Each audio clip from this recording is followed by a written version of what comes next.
સુરત અમરોલી વિસ્તાર નજીક ખોડલકૃપા એપાર્ટમેન્ટમાંથી ₹2,77,000નું MD drugs મળી આવ્યું છે। અમરોલી પોલીસે એમડી ડ્રગ્સ સાથે 2 વ્યક્તિઓની ધરપકડ કરી છે।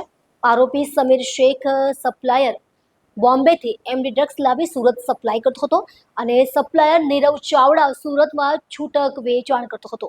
હાલ અમરોલી પોલીસે બેને ધરપકડ કરી વધુ તપાસ હાથ ધરી છે।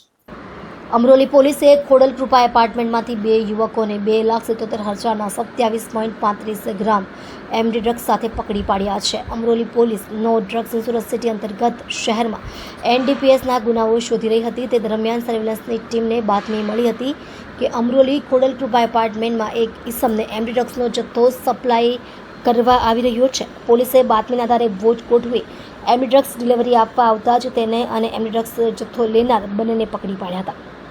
પોલીસે બંને ઇસમો પાસેથી ₹2,37,000નું 27.35 ગ્રામ એમડી ડ્રગ્સ જપ્ત કર્યું હતું। પોલીસે ડિલિવરી આપવા આવેલા સમીર શકીલ શેખ અને જથ્થો મંગાવનાર નીરજ દેવરાજભાઈ ચાવડા વિરુદ્ધ એનડીપીએસ એક્ટ મુજબ ગુનો નોંધી તેમની ધરપકડ કરી હતી। પોલીસે આ મામલે વધુ પૂછપરછ કરતા જાણવા મળ્યું હતું કે સમીર શેખ મુંબઈથી આ જથ્થો વેચાણ માટે લાવતો હતો અને નીરજ એમડી ડ્રગ્સનું સેવન કરતો હોવાથી આ જથ્થો મંગાવ્યો હતો।